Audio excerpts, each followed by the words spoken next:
Indonesia U23 akan menentukan nasib ke Piala Asia U23 melawan Turkmenistan malam ini.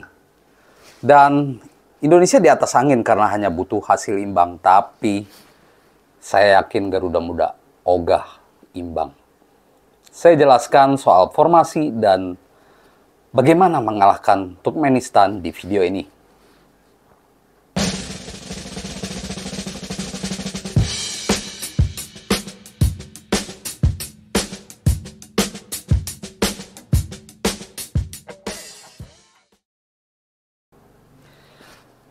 Halo teman-teman semua, jumpa lagi dengan saya Depri Saipullah. Hari terakhir, laga penentuan Timnas Indonesia U23 harus mengalahkan Turkmenistan. Memang hasil imbang cukup, tapi kemenanganlah yang dicari oleh Garuda Muda, Elkan Bagot dan kawan-kawan di laga kedua atau terakhir grup K kualifikasi Piala Asia U23 yang berlangsung di Stadion Manahan malam ini, yang disiarkan langsung oleh televisi nasional. Kita di atas angin melawan Turkmenistan karena kemenangan 9-0 atas Chinese Taipei. Kita tahu bahwa kemenangan ini menambah kepercayaan diri pemain untuk menuntaskan perjuangan mereka ke Piala Asia U23. Kita tahu bahwa untuk kelompok umur, Timnas U23 selalu gagal untuk lolos ke Piala Asia U23. Jadi, Elkan Bagot CS diambang membuat sejarah untuk pertama kali lolos ke Piala Asia U23. Ingin mengikuti jejak Timnas senior yang sudah lolos terlebih dahulu di 2022 lalu.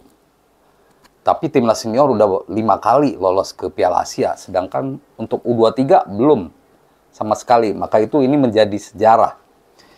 Kedepannya memang tidak hanya lolos ke Piala Asia, karena anak-anak muda di Timnas U23 ini merupakan generasi emas Timnas menurut saya ya.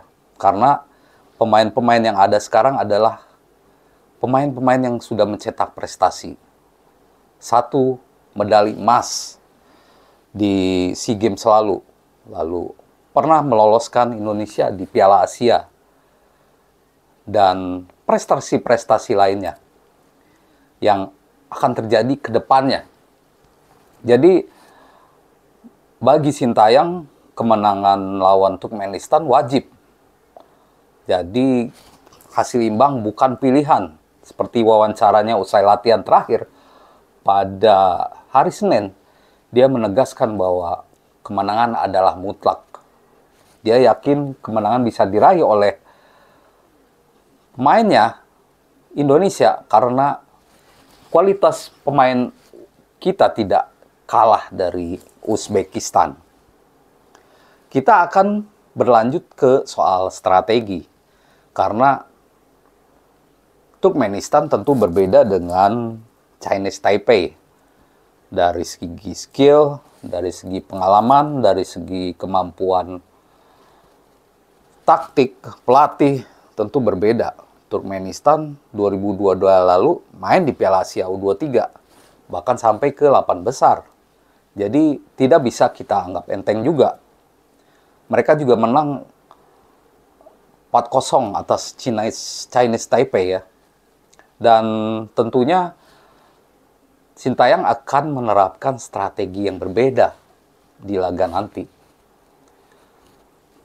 Dan seperti target awal bahwa kemenangan harus menjadi yang utama, bukan hasil imbang, maka pemain-pemain terbaiklah yang akan diturunkan, saya pikir. Karena terlalu riskan kalau merotasi ya. Lagi pula hanya 2 laga gitu ya. Masa harus rotasi gitu. Saya yakin pemain-pemain starter di laga melawan Chinese Taipei akan diturunkan kembali di laga ini. Yang berbeda mungkin harus seperti apa formasinya. Saat melawan Chinese Taipei, formasi kita yaitu 4-4-2. Ini bisa dimaklumi karena saat permainan berjalan, formasi kita bisa jadi 2-6-2 atau 2-4-4 karena kita full menyerang. Sedangkan melawan Turkmenistan, kita juga harus fokus ke pertahanan karena skill pemain Turkmenistan lebih bagus dari Chinese Taipei. Maka itu ada kemungkinan Sintayong akan menerapkan strategi 3 back dan 4 gelandang dan juga 3 penyerang. 3-4-3 atau 3-5-2. Nah, kalau ingin mempertahankan formasi seperti lawan Chinese Taipei, alurnya maksud saya, maka 3-5-2 lebih pas ya. Memperbanyak lini tengah. Dan fullback akan turun naik membantu pertahanan saat diserang. Ini skema klasik yang dipakai oleh banyak klub-klub hebat di Eropa. Dan siapa pemain-pemainnya? Ada kemungkinan perubahan ya dilakukan oleh Sintayong.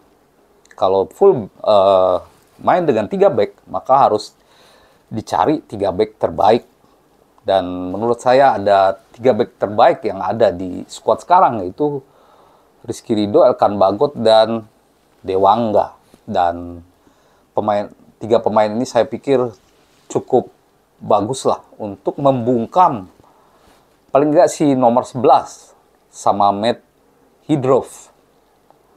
Pemain ini paling lincah di antara pemain-pemainnya di skuad Turkmenistan.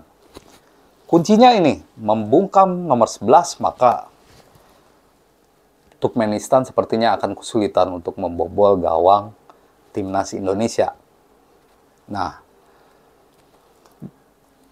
kalau 3 back ini sudah terbentuk, maka tinggal lini lainnya. Dan saya yakin lini lainnya hampir sama seperti sebelumnya. Ada Rio Fahmi, Ivan Jenner di tengah, Marcelino, dan Pratama Arhan. Juga Witan. Lalu di depan Rafael Struijk dan Ramadan Sananta tentunya. Nah, kalaupun misalkan 3-4-3 tinggal menggeser saja Witan Sulaiman lebih ke depan ya. Karena ini juga sudah biasa dilakukan. Jadi formasi menurut saya paling mungkin yaitu menggunakan 3 back. Karena tentu dalam hal ini treatment kepada Turkmenistan lebih berbeda karena harus juga fokus di pertahanan sambil menyerang juga. Nah, khusus untuk pertahanan, kuncinya hanya membungkam nomor 11. Kalau nomor 11 tidak berkutik, saya yakin pemain-pemain lain juga akan kesulitan untuk mengembangkan permainan.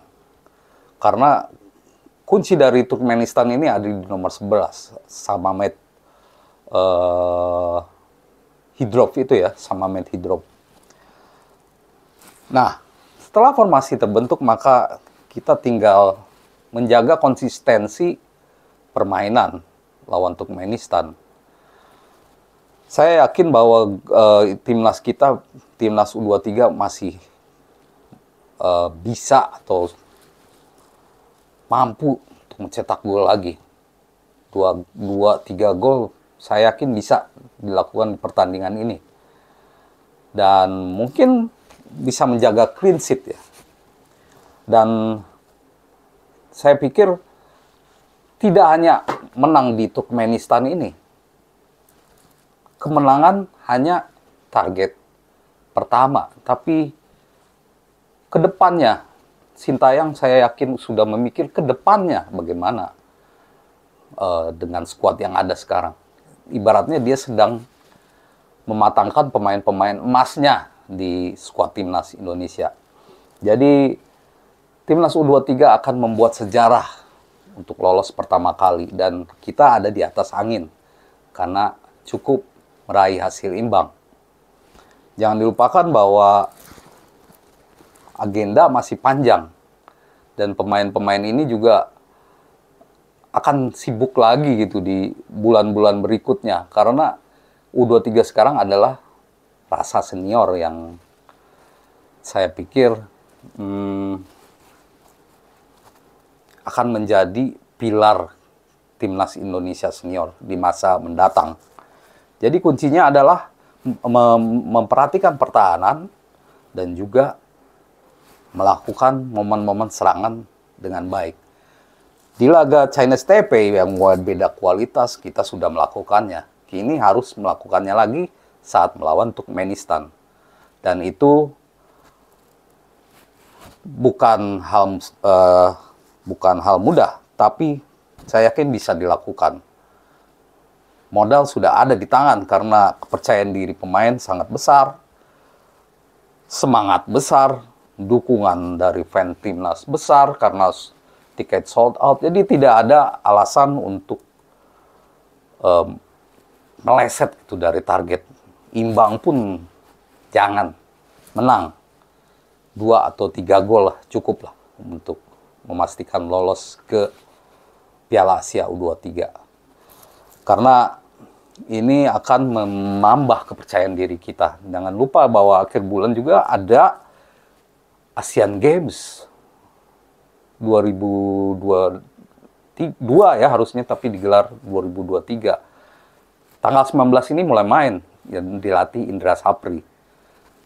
Nah, ini agak sulit, pasti ada tarik-menarik lagi dengan klub. Indra Sapri tentu ingin pemain-pemain terbaik, tapi sayangnya Asian Games tidak masuk agenda FIFA gitu. Kita tunggu saja bagaimana perkembangannya. Tapi yang pasti kita harus menang dulu lawan Turkmenistan karena imbang tidak cukup. Terima kasih atas perhatiannya teman-teman. Kita akan jumpa lagi dengan tema-tema menarik di kesempatan berikutnya. Terima kasih dan salam olahraga.